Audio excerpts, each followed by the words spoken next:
En el nombre de Jesús ponemos este tiempo para alabanza y gloria tuya. Vamos a leer Génesis capítulo 6, versículos del 8 al 16.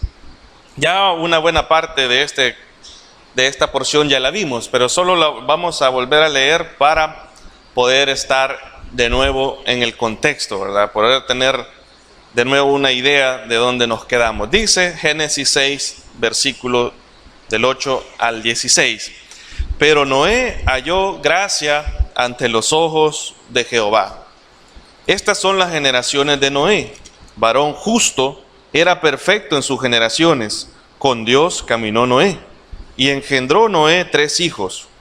A Sem, a Cam y a Jafet. Y se corrompió la tierra delante de Dios, y estaba la tierra llena de violencia. Y miró Dios la tierra, y he aquí que estaba corrompida, porque toda carne había corrompido su camino sobre la tierra. Dijo pues Dios a Noé, vea lo que le dice: he decidido el fin de todo ser, porque la tierra está llena de violencia a causa de ellos, y he aquí que yo los destruiré con la tierra. Hazte un arca de madera de gofer, harás aposentos en el arca y la calafatearás con brea por dentro y por fuera, y de esta manera la harás: de 300 codos de longitud del arca, de 50 codos su anchura y de 30 codos su altura. Versículo 16. Una ventana harás al arca y la acabarás a un codo de elevación por la parte de arriba, y pondrás la puerta del arca a su lado, y le harás piso bajo, segundo y tercero. Bien, nos vamos a quedar hasta ahí. Si usted recuerda, la vez anterior, pues casi cubrimos toda esa parte. Estuvimos viendo que en Génesis 6 Dios ha tomado una decisión. La decisión de Dios es destruir a todo cuanto vive, y eso incluía a los seres humanos, incluía a los animales. Todo cuanto tenía aliento de vida, Dios ha decidido destruirlo, y Dios ha dado una advertencia 120 años antes de que ocurriera. Y recuerdan ustedes cuáles fueron las razones por las cuales Dios iba a traer este juicio sobre esta generación. Pues le recuerdo dos de las razones. En primer lugar, lo que pasó en Génesis capítulo 6, versículos del 1 al 4. Que los que han estado por la mañana recuerdan qué fue lo que sucedió ahí.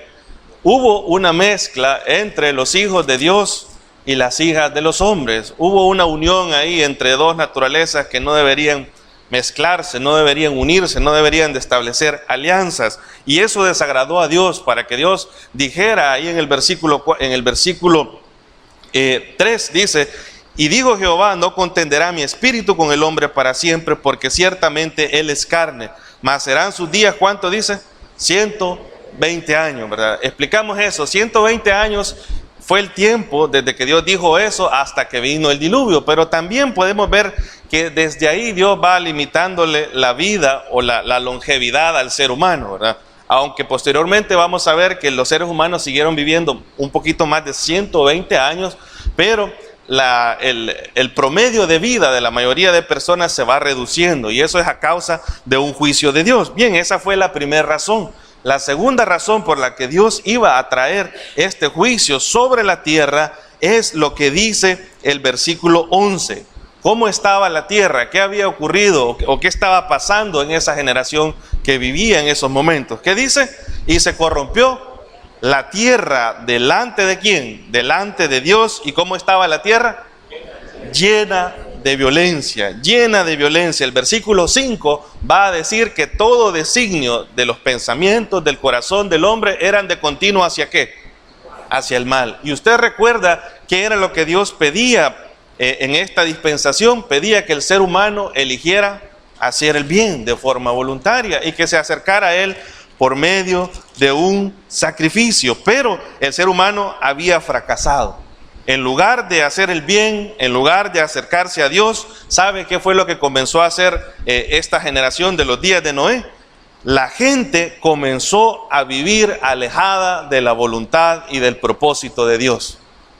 Había una revelación de Dios, ¿verdad? Que ya lo vimos, que Dios se la dio a Adán y a Eva y que se había ido transmitiendo de una generación hacia otra generación. Lo vimos con los sacrificios que ofrecieron Caín y Abel. Ellos sabían de la existencia de un Dios santo, sabían cómo acercarse a ese Dios, pero a medida que el tiempo iba pasando, la gente comenzó a ser indiferente hacia Dios. ¿Sabe? Si hay una palabra que califica a la generación en los días de Noé, en los días que va a ocurrir todo esto, este juicio de Dios sobre la tierra, es la palabra indiferencia. La gente en los días de Noé era indiferente hacia todo lo que tuviera que ver con una relación con el Dios santo. ¿Sabe? Que la gente ignoraba o la gente se hacía indiferente ante la realidad de la existencia de un Dios soberano al que había que amar y obedecer. La mayoría de personas en los días de Noé, ¿sabe cómo vivían? Vivían enfocados en ellos mismos. La gente estaba interesada en sus negocios, estaba interesada en comer, en buscar los placeres, en sentirse bien, en buscar diversiones. Lo único que le interesaba a las personas en los días de Noé era la satisfacción de sus necesidades personales. La gente vivía para eso. Y usted va a decir, hermano, pero eso no lo dice ahí el pasaje en Génesis capítulo 6 ni capítulo 7. Es cierto, sabe que no lo menciona ahí, pero hubo una persona que describió lo que aconteció en los días de Noé, y esa persona fue el Señor Jesús. Póngale una marca ahí al capítulo 6 y vaya conmigo a Mateo capítulo 24. ¿Cómo eran los días o cómo era la filosofía de vida en los días de Noé? Mateo capítulo 24. Porque usted puede pensar que quizás es pura deducción lo que yo le estoy diciendo. No, hermano, la Biblia tiene registrado eso.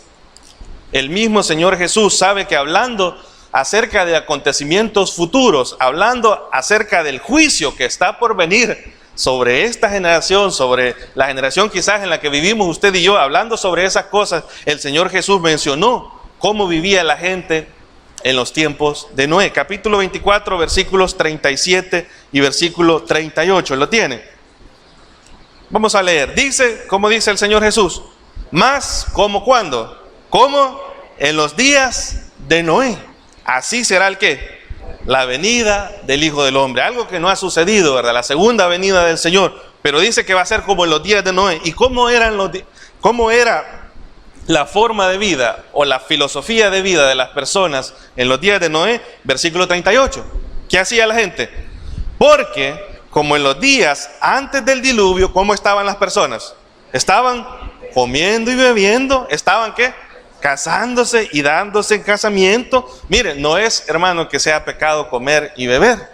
De hecho, es una necesidad que Dios nos ha dado a todos nosotros. No es que sea pecado tampoco casarse. Algunos dicen, vaya, ahí dice, por eso no nos vamos a casar y vamos a vivir en unión libre. No, no es eso. Lo que pasa es que la gente estaba viviendo de tal forma que llevaba una vida diaria, una vida cotidiana de sus negocios, sus quehaceres, sus intereses personales, sus distracciones.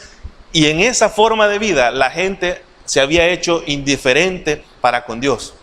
A la gente no le importaba la existencia de un Dios, no les importaba la existencia de un juicio venidero también, no les importaba nada de eso. Así vivía la gente en los días de Noé. Pero ¿qué dice ahí el versículo 38, la siguiente parte? ¿Hasta cuándo fue?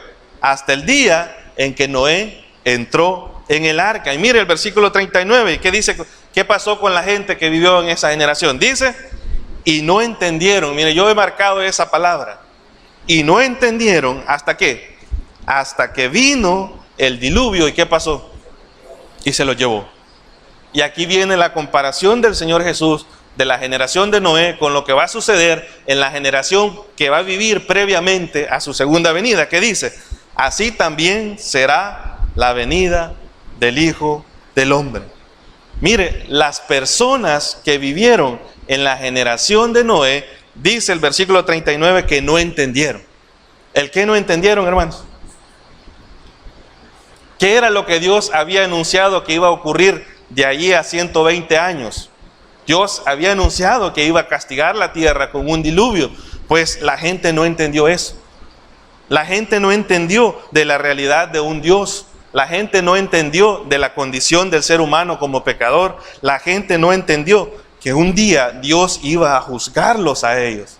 ¿Hasta cuándo lo entendieron? Dice ahí el versículo 39. ¿Hasta qué? Hasta que ya fue demasiado tarde.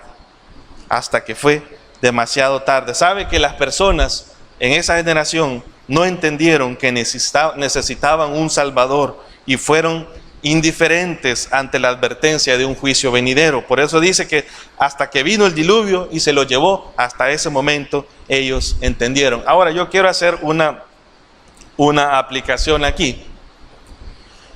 ¿Cuántas personas habrán que están viviendo sus vidas de forma indiferente a la existencia de Dios? Que les da igual si un día van a enfrentar un juicio, que les da igual si un día van a estar delante de Dios y están viviendo en sus negocios, casándose, dándose en casamiento, comiendo, bebiendo, distrayéndose, consiguiendo el mejor teléfono, buscando negocios por aquí, enfocados en hacerse ricos, enfocados en esto y lo otro, pero son indiferentes ante la realidad que la Biblia menciona de que hay un Dios y que este Dios va a traer un día un juicio para todos aquellos que no han puesto su confianza en Jesucristo. Mire, si usted está aquí en esta mañana y usted hasta este momento en su vida nunca ha reflexionado de que existe un Dios verdadero, que existe un Dios santo, al cual no podemos acercarnos por nuestras buenas obras, no podemos acercarnos por nada que nosotros hagamos, a no ser que sea por medio de la fe en Jesucristo. Si usted no se ha dado cuenta de eso, hoy es el día para que usted lo haga. ¿Sabe que la generación en los días de Noé, hasta cuándo se dio cuenta? Dice ahí, hasta que llegó el diluvio. ¿Qué pasó? Se lo llevó. Mucha gente vive pensando, no, yo voy a vivir como me da la gana, pero antes de morirme, ¿sabe qué voy a hacer? Ahí me voy a poner a cuentas con Dios. Mire, usted no sabe si va a tener ese chance. Usted no sabe si saliendo de aquí le va a pasar la ruta 2 encima, ¿verdad? Ahí saliendo del portón, y ni chances le va a quedar a usted de pensar y de ponerse a cuentas con Dios, y le va a pasar como lo de esta generación, hasta que llegó el día de su muerte y usted se presente delante de Dios. Ahí va a entender y va a decir, a eso se referían aquellos locos que andaban predicando de un tal Jesús. El llamado para usted que nos visita, para usted que quizás ha estado congregándose hace bastante tiempo aquí en la iglesia, es que usted sea una persona entendida y que usted se dé cuenta de que usted necesita a un Salvador. ¿Qué pasó con la generación de Noé? Dice, no entendieron. ¿Cómo vivían ellos? Como si no existiese un Dios. Volvamos a Génesis capítulo 6. La indiferencia hacia Dios fue la característica peculiar de esta generación. La generación de los días de Noé vivió de esa forma. Y sabe, ahí podemos nosotros ver dos cosas.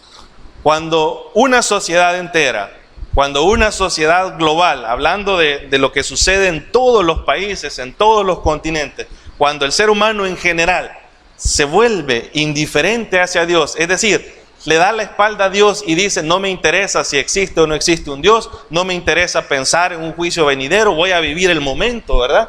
Voy a vivir el día de hoy y voy a hacer las cosas como que si no hubiera un mañana. Cuando la gente vive así y saca a Dios de sus vidas, sabe que lo que le espera a la sociedad son dos cosas.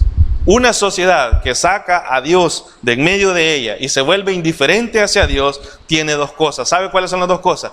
Primera cosa que afecta a una sociedad que se aleja de Dios es la perversión moral. Usted se pregunta de dónde proviene tanta depravación y tanta cosa, ¿verdad?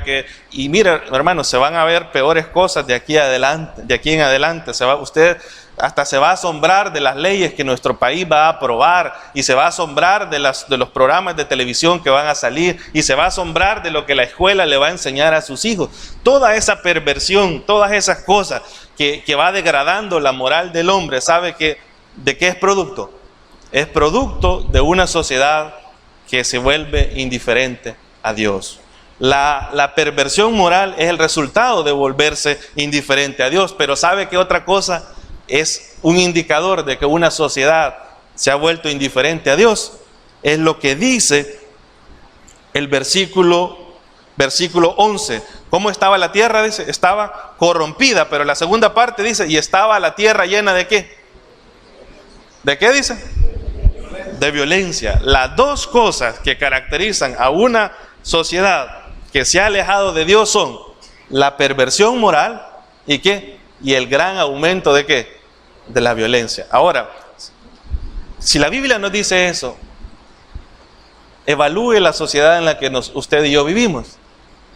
¿Qué nos indica eso sobre nuestra sociedad? Que la mayoría de personas se han vuelto ¿qué? Indiferentes ante la realidad y la existencia de un Dios santo.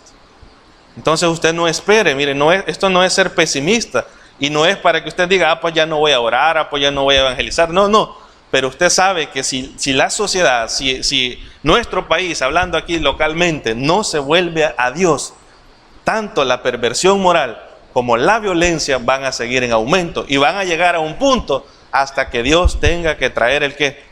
¿Qué va a traer Dios aquí en la generación de Noé? Un juicio. ¿Qué va a traer Dios al mundo entero? Porque esto no ha sucedido todavía.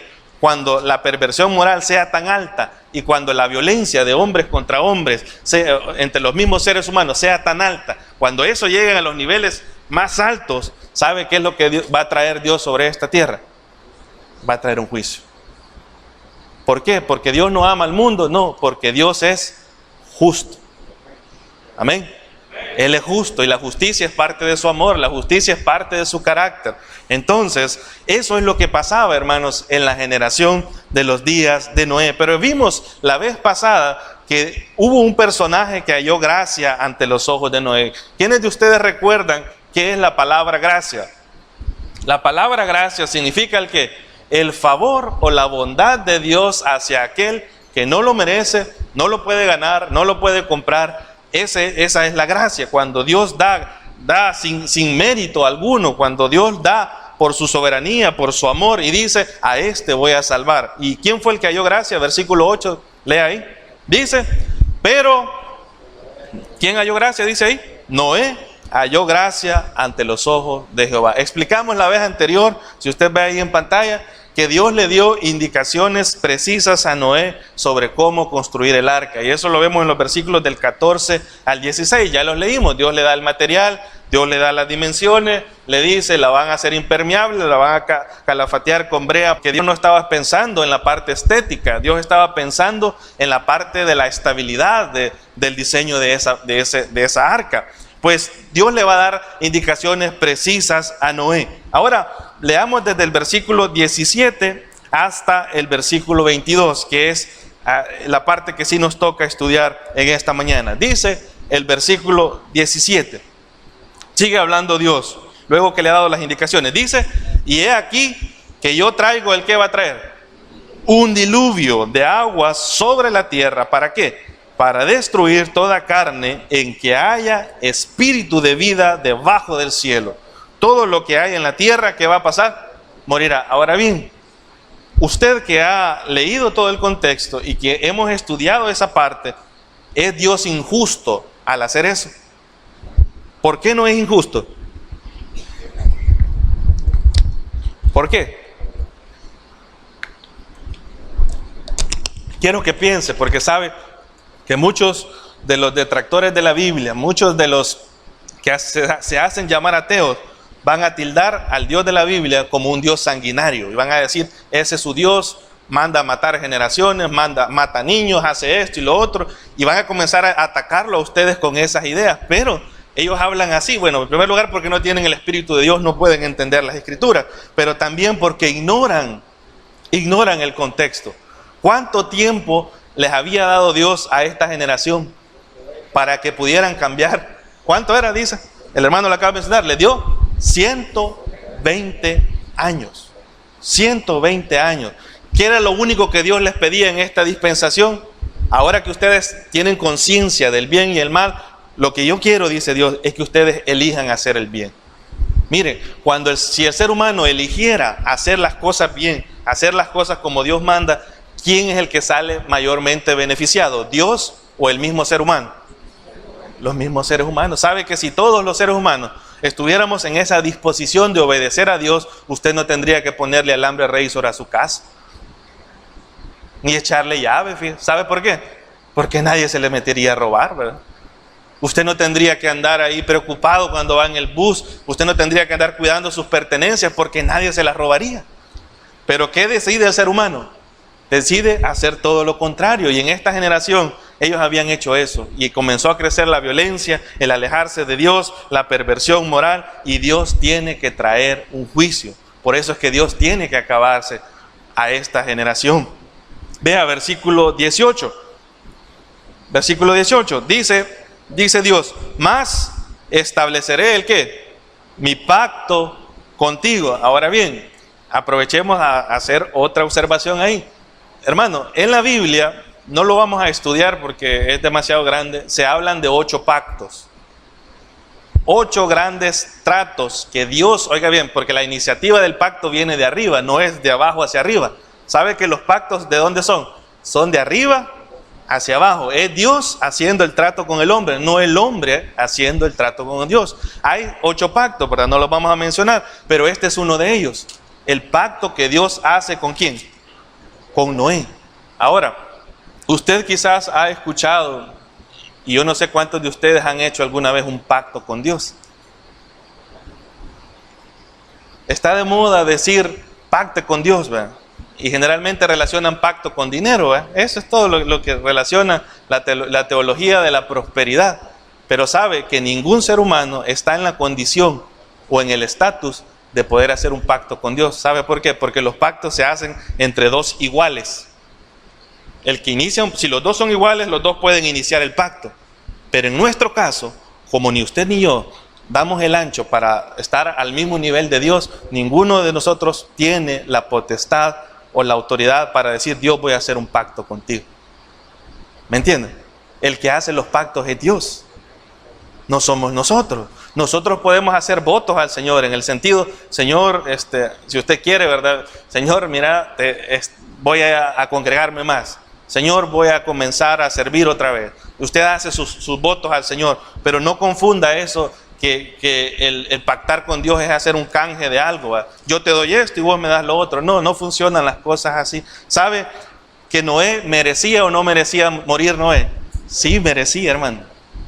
Sí merecía. Ya explicamos que la gracia de Dios fue la que salvó a Noé. Ya explicamos que la justicia que Noé tenía fue por la fe en el Señor y su palabra. Él fue heredero de justicia, dice Hebreos. Noé no merecía eso, pero Dios en su soberanía, en su amor, le dice, esto va a acontecer a la tierra, pero yo voy a hacer un pacto contigo y te voy a salvar a ti y te voy a salvar a tu familia. Así que tenga cuidado, hermano, si usted ha agarrado esa moda de andar diciendo voy a pactar con Dios. Usted no tiene derecho de pactar con Dios.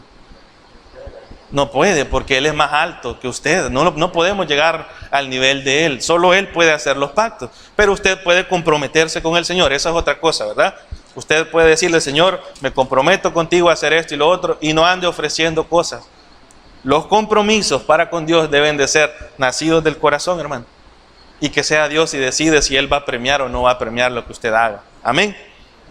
Dice, y entrarás en el arca, ¿quiénes? Le dice, versículo 18. Tú, al arca tú, ¿quiénes más? Tus hijos, tu mujer y las mujeres de tus hijos contigo. Mire, note ahí algo. Dios tiene interés tanto en salvar individuos como en salvar, ¿qué más? Familias. Porque Dios bien hubiera podido salvar solo a Noé, ¿no es cierto? O solo a Noé y a su esposa. Pero ¿cree usted que Noé se hubiera sentido alegre si solo él y su esposa se hubieran salvado? ¿Qué es la segunda cosa que más aman las personas aquí en la tierra?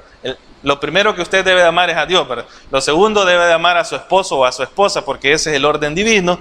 Y lo tercero que usted quizás más ame deberían de ser el ¿qué? Sus hijos. Pues Noé no se iba a sentir bien si él era salvo y sus hijos no. Si él obedecía a Dios y se salvaba y sus hijos se morían, no. Pero Dios está interesado en salvar a la familia. Y Dios le va a decir a Noé, Noé, voy a hacer un pacto contigo, ¿verdad? Y te vas a salvar tú. ¿Y quiénes más le dice? Tus hijos, tu mujer. Y mire quiénes más agarraron terminación ahí.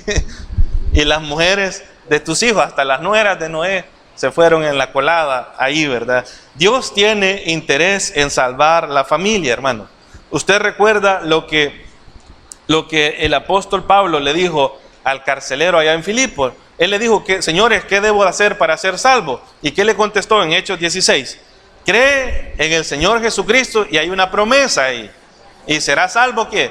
Tú y tu casa. ¿Por qué? Porque el interés de Dios es que no solo usted como individuo sea salvo, ¿sabe? Muchos de nosotros estamos contentos porque, chivo, yo ya soy creyente, yo ya puse mi fe en el Señor, entonces si muero yo voy al cielo. Sí, pero ¿y su hijo? Sí, pero ¿y su esposo inconverso? ¿Va? Sí, pero ¿y su hermana? ¿Y su hermano? ¿Y su tío? ¿Y su abuelita? No, hermanos, el interés de Dios es para con la familia, ¿sabe? Y esa es la promesa. No es promesa de que si uno cree en la casa, automáticamente todos los demás son salvos. No, la promesa es que si la salvación llega a un hogar por medio del papá, por medio de la mamá, esa salvación también va a servir para compartir y exponerle a los hijos, a la abuelita, a la tía, a todos los que vivan ahí en su casa, para exponerles la verdad del evangelio y que su familia, su casa también pueda llegar a conocer al Señor. Vea versículo 19. ¿Qué más dice ahí? Y de todo lo que vive, de toda carne, 2 de cada especie meterás en el arca para que tengan vida contigo. ¿Y de qué son ahí los que va a meter él ahí? Macho y hembra. Serán. Le voy a hacer otra observación. Aunque está hablando de animales, hermano, pero si nosotros dijéramos, ¿qué importa, va? Si el caballo se siente yegua, va, metamos 2 caballos. ¿Qué hubiera pasado con la descendencia? ¿Hubiera podido mantenerse viva esa especie ahí? ¿Por qué no? ¿Por qué no? Porque eso es antinatural. No pueden dos cosas, dos seres del mismo género, macho y hembra. Y en el caso, si Dios hubiera dicho, voy a salvar a Noé y a otro hombre más ahí, ¿hubiera podido seguir procrearse la raza humana después de eso? No se puede, hermanos, porque eso es antinatural y eso la lógica nos lo dice a nosotros, pero la Biblia lo afirma aquí. Dios es sabio, ¿sabe? Y las uniones que Dios permite no son uniones entre el mismo sexo, son uniones de diferentes sexos. Y eso se aplica hasta en los animales, ¿verdad?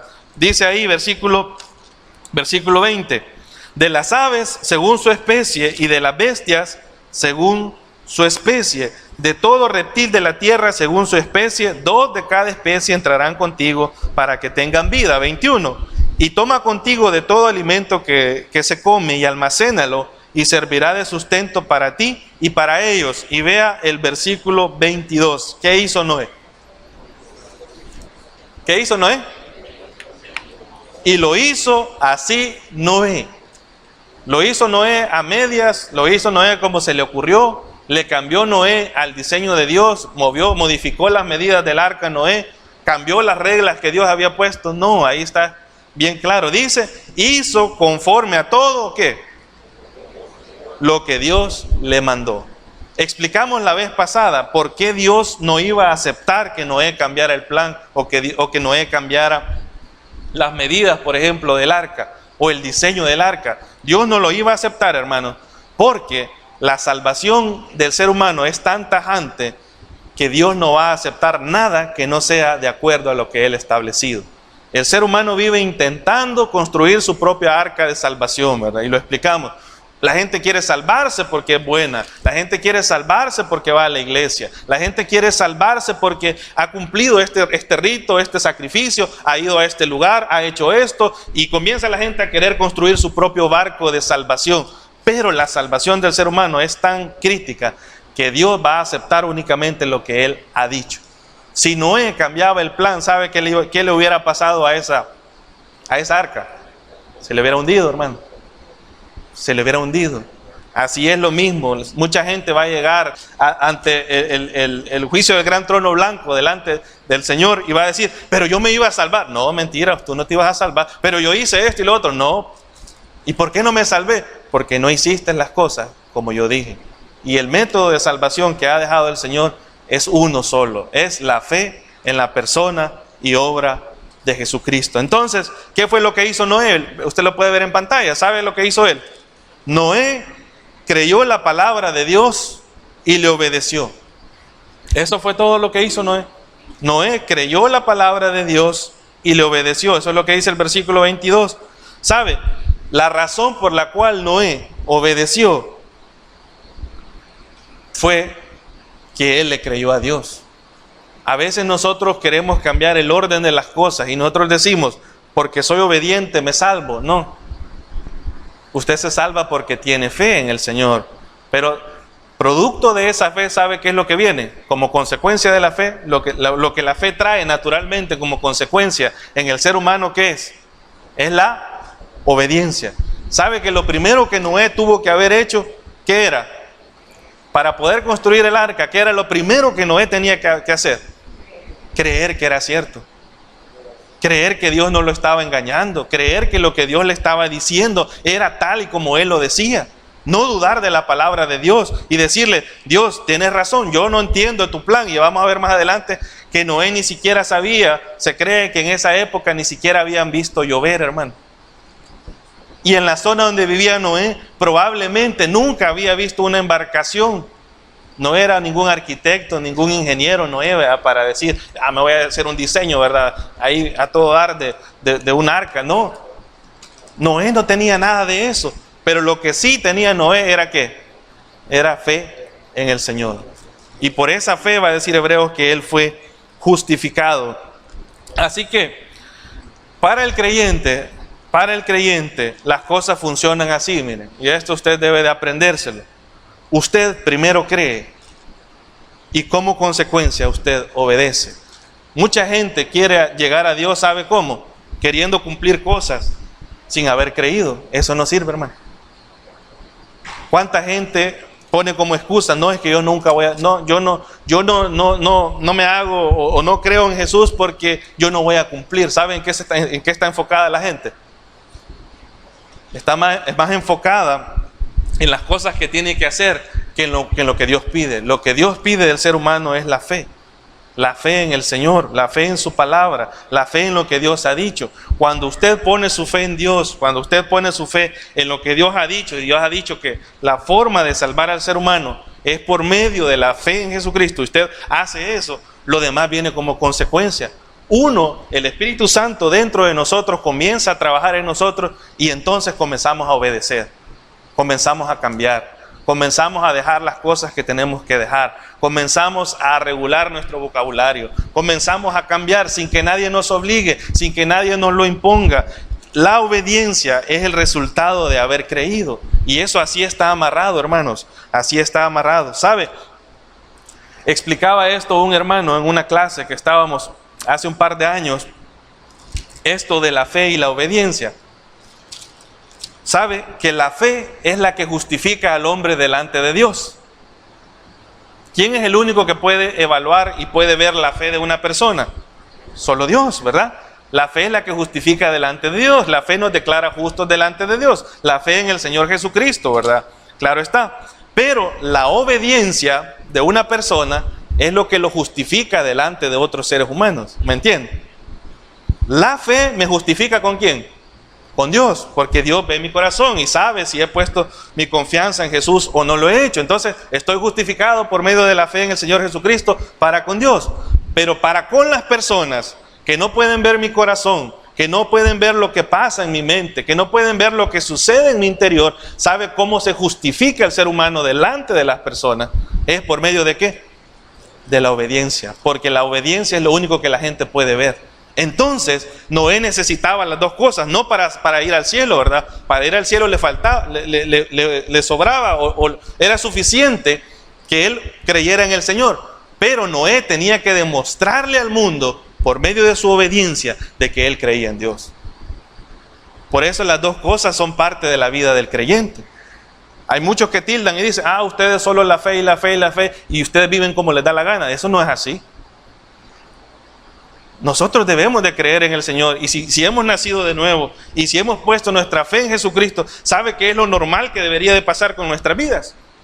Es que deberíamos de comenzar a obedecer, a ir cambiando las cosas que tenemos que cambiar, porque la fe me justifica delante de Dios, pero mi obediencia me justifica delante de ¿quién? de los demás, porque la gente va a ver y va a decir, mira, a ver si la fulana gran chambrosa que era, ¿verdad? Pero desde que dice que ha creído en ese tal Jesús, pero yo veo que ya se refrena un poco la lengua. Entonces, ¿qué es lo que la gente ve? La obediencia suya a la palabra de Dios, ¿verdad? Eso es lo que pasó con Noé. Justificado por fe delante de Dios, sí, pero justificado delante de los hombres por medio de ¿qué? De su obediencia, ¿verdad?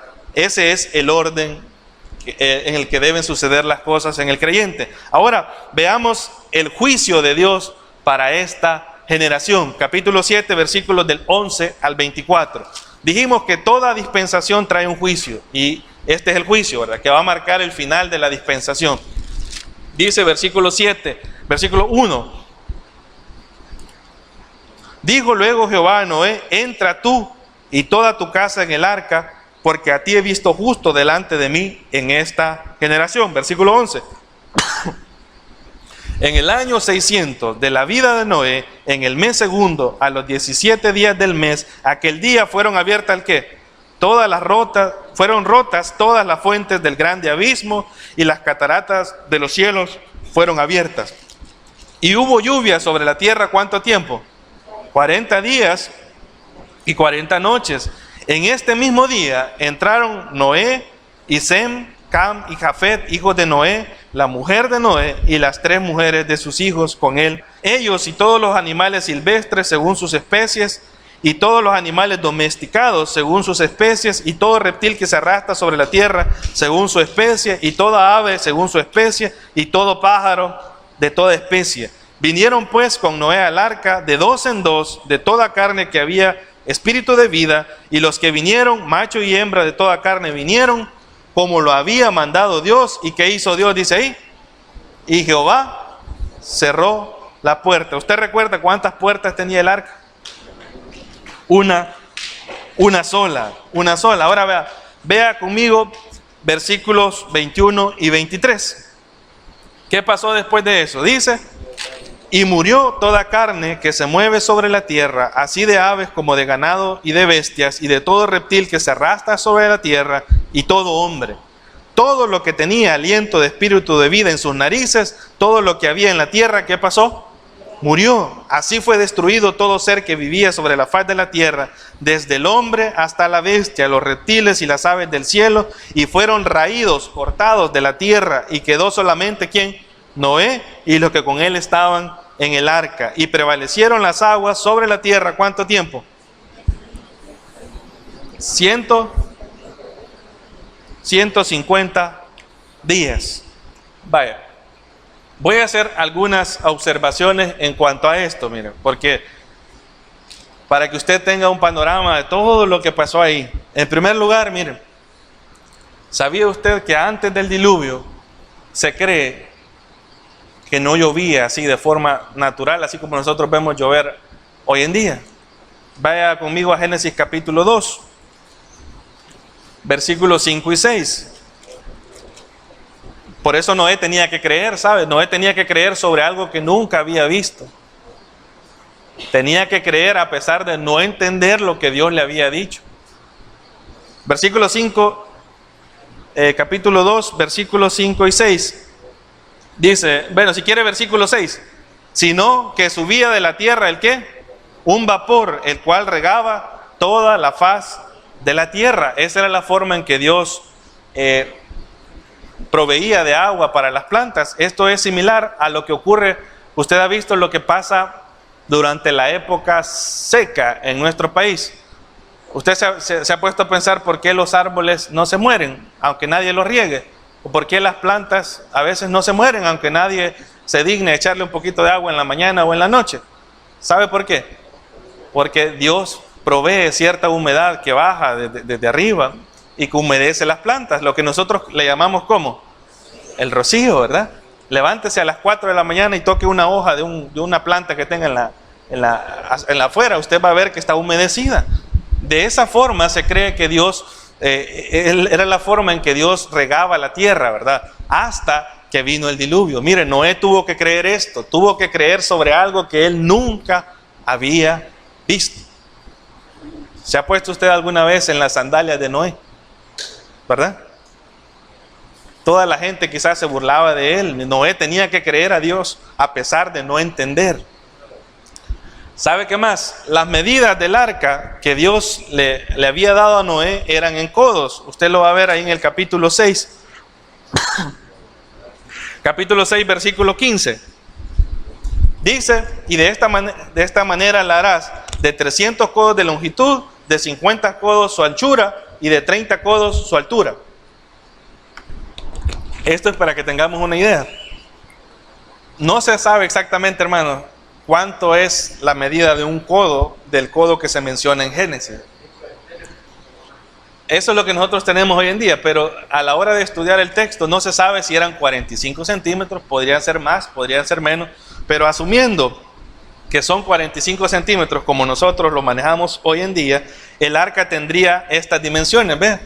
Tendría 135 metros de largo. ¿Sabe que 135 metros de largo es más largo que el tamaño de una cancha o de un estadio de fútbol? Lo largo. Es como un estadio y un pedacito más de largo. ¿Qué más? Dice ahí, ¿cuánto sería de ancho? 22.5 metros. ¿Y cuánto tendría de alto? 13.5 metros de alto. Y usted ya recordará lo que leímos. ¿Cuántos niveles iba a tener el arca? Iba a tener 3 niveles, ¿verdad? Iba a haber una ventana que se cree que era una ventana que recorría toda la parte de arriba. Creo que aquí la tenemos, por aquí. Más o menos así eran las dimensiones del arca, ¿verdad? William MacDonald, un comentarista bíblico, dice lo siguiente sobre lo que se menciona en Génesis 7, sobre las dimensiones del arca. Dice así, miren, las dimensiones del arca equivalen a 1,5 campo de fútbol, hablando de un campo de fútbol americano, ¿verdad? Con un volumen aproximado de, si convirtiéramos el espacio dentro del arca, o sea, todo el espacio disponible, de acuerdo a las dimensiones, si lo convirtiéramos en vagones de trenes, ¿sabe cuántos vagones de trenes equivale el arca? Dice William MacDonald que equivale a 800 vagones de trenes. O sea, la capacidad de almacenamiento de 800 vagones de trenes era lo que tenía el arca disponible. Y eso, ¿por qué es interesante saberlo? Mire, hay dos cosas, ¿va? Primero, lo que la Biblia narra es verdad, es una historia, no es un mito, no es un cuento para los niños, ¿verdad? Que crean los niños eso, no, es la realidad. Lo que la Biblia narra es la realidad. Usted sabe que Dios hace milagros, ¿verdad? A veces nosotros queremos explicar lo que ocurre en la Biblia de forma razonable y de forma lógica. Muchas veces se puede. Y yo creería que en la mayoría de veces se puede explicar, es decir, cómo es que Dios ha hecho esas cosas y se puede encontrar una explicación lógica, racional. Pero hay ciertas cosas en la Biblia que el creyente debe de aceptar por fe y debe de creerlas por fe, porque la única explicación es que Dios lo hizo, hermano. Y cuando Dios lo hizo, aún las reglas naturales que rigen el universo no son nada para Él. Pero tratando de razonar un poco eso, ¿verdad? Y tratando de ver cómo es que cupieron tantos animales y cómo es que subsistieron las especies, ¿verdad? Después de que Dios arrasó con todo, cómo es que hubo espacio para ellos en el arca, pues William MacDonald hace esta comparación. Imagínense cuántos animales pueden caber en 800 vagones de tren. Han hecho el cálculo y dicen que son aproximadamente, y esto lo han hecho científicos cristianos, ¿verdad? Obviamente tratando de dar un apoyo científico. Nosotros no necesitamos un apoyo científico, tenemos que creerlo. Sí, pero si usted quiere algo así, que alguien ha investigado, dicen que aproximadamente unas 35,000 especies podrían caber en ese espacio del arca. Y ahora note algo más. Cuando la Biblia dice en Génesis, vea por ejemplo, capítulo 6, 19. Y de todo lo que vive, de toda carne, ¿cómo dice Dios ahí? ¿2 de qué? De cada especie. Ahora preste atención en esto. En la traducción de esa palabra no se sabe si especie, o la palabra que se tradujo ahí especie, equivale a las especies que nosotros tenemos hoy en día. No se sabe. Pero lo que sí se entiende en el pasaje es que Dios no le dijo a Noé, mete a todos los animales que existen al arca. Dios no le dijo eso, le dijo 2 de cada especie. Ahora bien, piensen lo siguiente. ¿Cuántas clases de perros existen en el mundo? Mire, si hay un montón, va, más las mezclas aguacateras con no sé qué que hace usted ahí, ¿verdad? Y surgen nuevas mezclas de perros, ¿verdad? Pero sabe que si nosotros nos vamos, al final, todos vienen de una sola pareja, llamémosle así. ¿Sí o no? Porque todos son caninos, todos pertenecen a esa familia, son caninos.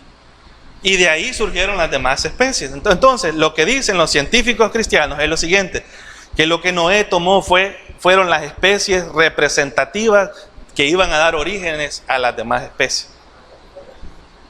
Usted sabe que usted tiene un Rottweiler y tiene mencióneme otro, un pastor alemán. ¿Son iguales? No, pero ¿a qué pertenecen los dos? Los dos son caninos, ¿verdad? ¿No es cierto? Y al final los dos van a descender de una misma pareja. Pues lo que Dios le dijo a Noé es meter las especies básicas, dicen. Eso es lo que dicen los científicos cristianos, ¿verdad? Si usted quiere una explicación así. Y de ahí, póngale que fue una pareja de perros, ¿verdad? De esa pareja salieron todas las demás que existieron. Lo mismo sucede con los equinos, ¿verdad? Con los caballos, con eso, las mezclas que hay después. Todas esas partieron de las parejas que Noé metió al arca. Entonces, de tal forma que si lo quisiéramos ver científicamente, han hecho el cálculo de que sí es posible meter las parejas representativas de las diferentes especies en esa capacidad de lo que dice el arca.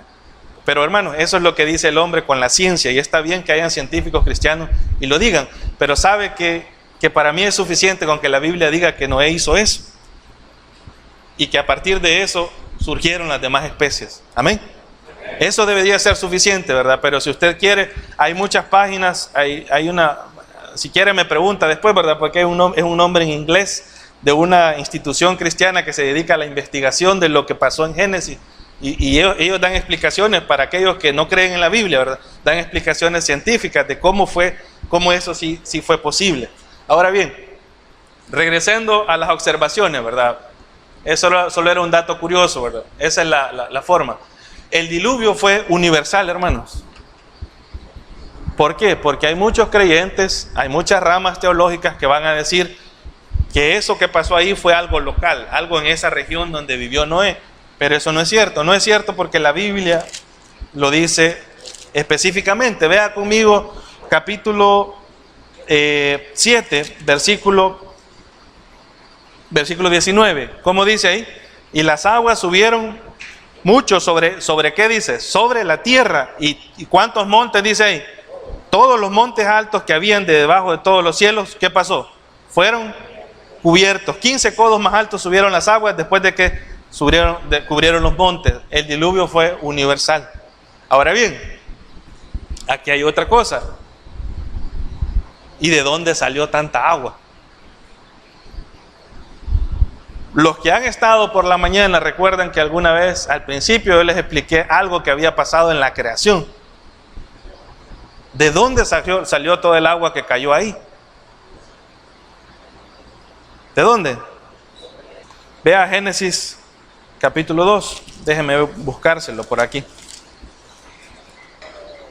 Espéreme, capítulo 1, perdón, vamos a ver aquí. Vaya, capítulo 1, versículo 6. ¿De dónde surgieron todas esas aguas? Porque usted leyó en el capítulo 6 que dice, y fueron rotas las aguas del grande abismo, pero ese abismo ¿dónde estaba? Dice el versículo 6, luego dijo Dios, al principio en la creación, ¿verdad? ¿Qué dijo Dios? En el segundo día haya expansión en medio de las aguas y separe ¿qué? Las aguas de las aguas. Versículo 7, e hizo Dios la expansión. Expansión es un espacio vacío, ¿verdad? Y la expansión, y separó las aguas que estaban ¿de dónde? Debajo de la expansión, y las aguas que estaban ¿dónde? Sobre la expansión. Usted recuerda que en la creación sucedió esto. La tierra estaba cubierta de agua. Entonces Dios dijo, voy a hacer una expansión en medio. Y separó las aguas de las aguas, de tal forma que Una parte del agua es la que quedó aquí en la tierra, la que nosotros vemos de los mares, océanos y todo eso, y otra parte quedó arriba, en esa expansión. Ahora, en el diluvio, ¿sabe? Como Dios es sabio, ¿verdad? Dios tenía esa agua arriba, ahí estaba, arriba de la tierra. ¿Qué pasó en el diluvio? Capítulo 6, versículo 11. En el año 600 de la vida de Noé, en el mes segundo, a los 17 días del mes, aquel día que dice, fueron rotas todas las fuentes, ¿de dónde? Del grande abismo, y las cataratas de los cielos fueron abiertas. ¿De dónde cayó esa agua? Esa agua ya estaba ahí, man. ¿Ya ve? Ahí estaba. Dios la tenía lista ahí, y esa agua fue la que inundó la tierra, ¿verdad? Por eso el diluvio fue universal. Llegó arriba, dice ahí, no sé cuántos codos arriba, sobre el monte más alto de la tierra. Otra segunda razón, la Biblia lo dice, sí, pero la segunda razón es, si el diluvio no hubiese sido universal, ¿por qué Dios le va a pedir a Noé que haga un barco tan grande? Le hubiera dicho, hacete una canoa, ¿verdad? Un barquito pequeño, ¿y para qué vas a salvar animales si de todos modos en otra región del mundo hubieran quedado vivos, ¿verdad? Entonces no, fue un diluvio universal, así lo enseña la Escritura. ¿Qué más? Debían entrar en el arca, ¿cuántos animales? Dos de cada especie, y 7 parejas de las especies limpias. ¿Cuáles eran las especies limpias? Los animales que no andaban sucios. No, las especies limpias eran animales que eran considerados ceremonialmente puros, es decir, que podían ser considerados para las ofrendas, porque más adelante Noé va a hacer una ofrenda, ¿verdad? Va a presentar a Dios un sacrificio. Entonces va a meter 2 parejas de todos los animales, una pareja, perdón, de todos los animales, y 7 parejas de los animales puros, ¿verdad? O animales ceremonialmente puros. ¿Qué más? Bueno, ahí está el tercero. A veces los maestros de escuela dominical y las caricaturas de Disney o de cualquier cosa enseñan que Noé anduvo haciendo una expedición, ¿verdad? Y anduvo atrapando los animales, ¿verdad? Venite por acá, te voy a meter al arca. Mira, hermano, no hubiera terminado Noé de hacer ese trabajo. Los animales llegaron por el mandato de Dios. Ese fue un milagro. Noé no tuvo que andar siguiendo allá, ¿verdad? La gallina, va, venite para acá, que te voy a salvar, ¿verdad? Andar siguiendo allá a medio mundo, ¿verdad? Para quererlo meter al arca. Los únicos que no quisieron entrar por su propia voluntad fueron los seres humanos, ¿sabe? Pero todos los animales respondieron a la orden de Dios. Y usted dice, ¿y de dónde le estoy diciendo eso? Capítulo 7, versículo 9. Estas son solo algunas observaciones en cuanto a eso. Capítulo 7, versículo 9. Dice, de 2 en 2 entraron con Noé en el arca, macho y hembra. ¿Y cómo dice ahí? Como mandó Dios a Noé. Versículo 16. Y los que vinieron, ¿quiénes vinieron? Dice, los animales, hermano, llegaron por voluntad propia. Macho y hembra, de toda carne vinieron, ¿cómo? Como le había mandado Dios, ¿verdad? Y Jehová cerró la puerta. Entonces, ¿anduvo siguiendo Noé los animales? No, hermano. Los únicos burritos que no quisieron entrar no fueron los burros físicos, ¿sabe? Fueron los seres humanos que se rehusaron al llamado de Dios. Porque el único ser de los seres vivientes de la tierra que es capaz de decirle no a Dios somos nosotros los seres humanos. Los animales no. Porque reconocen a su creador y están sometidos a él. Ahora le voy a explicar eso. ¿Qué es un tipo? Hay alguien guapo, hermano, así, bien fornido, ese es un tipo. No, un tipo, hablando en la Biblia, es una figura o una sombra de algo que tiene cumplimiento en el Nuevo Testamento. Es decir, creo que no puse ahí la ilustración, ¿verdad? Pero imagínense usted que tenemos este micrófono a este lado, ¿verdad? Y yo proyecto en este micrófono una sombra con una luz, ¿verdad? Le proyecto la luz. Este micrófono hiciera una sombra hacia este lado, ¿no es cierto? Pues esa sombra es el tipo de este micrófono. Ahora bien, el arca en el Antiguo Testamento es la sombra de lo que es Jesús. ¿En dónde? En el Nuevo Testamento. Entonces, el arca es un tipo, es una sombra proyectada de lo que Jesús va a venir a hacer en el Nuevo Testamento. ¿Me entiende que es un tipo? Es una sombra, es una figura de algo que va a ocurrir en el Nuevo Testamento. Entonces, el arca es un tipo de ¿quién? Es una sombra de ¿quién? De Cristo. El arca apunta o da la idea de lo que Cristo va a venir a hacer. ¿Por qué el arca es un tipo de Cristo? ¿Por qué? Aquí están las comparaciones. ¿Por qué? Porque la única forma de salvarse en la época de Noé era por medio de ¿qué? Del arca. La única forma de salvarse para el ser humano en todos los tiempos, de aquí en adelante, en lo que nosotros estamos viviendo, en los que vivieron nuestros antepasados, es por medio de Jesucristo. Esa es la sombra. Para aquellos, el arca que representaba salvación. Para todos los seres humanos en esta época en la que va a venir, Jesucristo es el único medio de salvación. Y va a decir allá en Hechos capítulo 4, versículo 12, y en ningún otro hay salvación, porque no hay otro nombre bajo el cielo dado a los hombres en que podamos ser salvos. El arca es un tipo de Cristo. Segunda cosa, para entrar al arca es curioso que Dios le diga a Noé que haga ¿cuántas puertas? Le dijo, una sola. Para entrar al cielo, hermanos, no hay muchas puertas, no hay muchos caminos, hay una sola puerta y hay un solo camino. Y el mismo Señor Jesús dijo, yo soy la puerta, el que por mí entrare, ¿qué dijo el Señor? Será salvo. Y será salvo y entrará y saldrá y hallará pastos. La única forma de entrar a la salvación era por medio de la puerta del arca. La única forma de encontrar salvación es pasando por la puerta de Jesucristo, por la fe en el Señor Jesús. Tercer cosa, ¿por qué entró Noé al arca? Noé entró por fe, porque vimos que eran cosas que él no sabía, ni siquiera había llovido. Y sabe cuál es el colmo, y esto es que a Dios le gusta hacer eso, que Noé entró al arca 7 días antes de que comenzara a llover, hermano. No entró cuando, ya viene la lluvia, vámonos, ¿verdad? Y qué alegría, porque es cierto, aquí está lloviendo. No, todavía Dios le dice, entra 7 días antes, y 7 días subido en el arca el hombre, con toda la gente ahí, los animales. 7 días esperando, pero ¿qué movió a Noé a hacer las cosas? La fe en el Señor. Entonces, Noé entró al arca por fe. Usted entra a la vida eterna, no por sus obras, no por lo que usted piense, no por lo que a usted se le ocurra. Usted entra por la fe en la persona y obra de Jesucristo. ¿Cuál es la siguiente cosa? Vea el capítulo 7 capítulo 7 de Génesis, versículo 16. Y los que vinieron, macho y hembra de toda carne, vinieron como le había mandado Dios. ¿Y quién cerró la puerta? Dice ahí. Noé dijo, vaya, ya estamos completos, aquí cerremos. No, ¿quién cerró la puerta? Dice, y Jehová cerró la puerta. El arca era el medio de salvación disponible para todo aquel que creyera. Porque la gente, ¿qué era lo que tenía que hacer la gente? Creer lo que Dios le había dicho y decir, pues es cierto, yo le creo, vámonos, y entrar por fe. Pero Dios define un periodo para que la gente decida creer o no creer. Y Dios es amor, sí, y es un amor perfecto. No se puede comparar nada al amor de Dios, ¿verdad?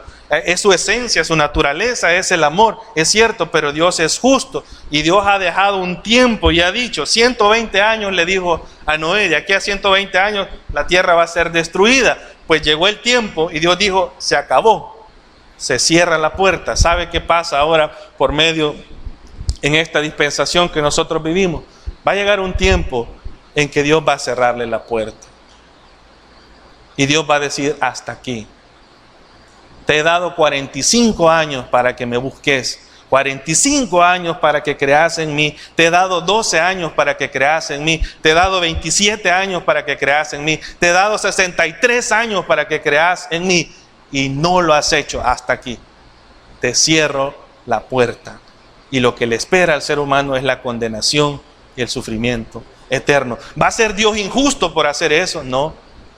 No, hermano, porque el hecho de que usted esté aquí en esta mañana y esté escuchando este mensaje muestra que Dios no es injusto, porque Dios quiere que usted entienda y que usted entre por la fe a esa arca de salvación llamada Jesucristo. Vamos a quedarnos hasta ahí. En nuestro siguiente estudio vamos a ver ya la siguiente dispensación, ¿verdad? La dispensación del gobierno humano, que va a comenzar después del diluvio, ¿verdad?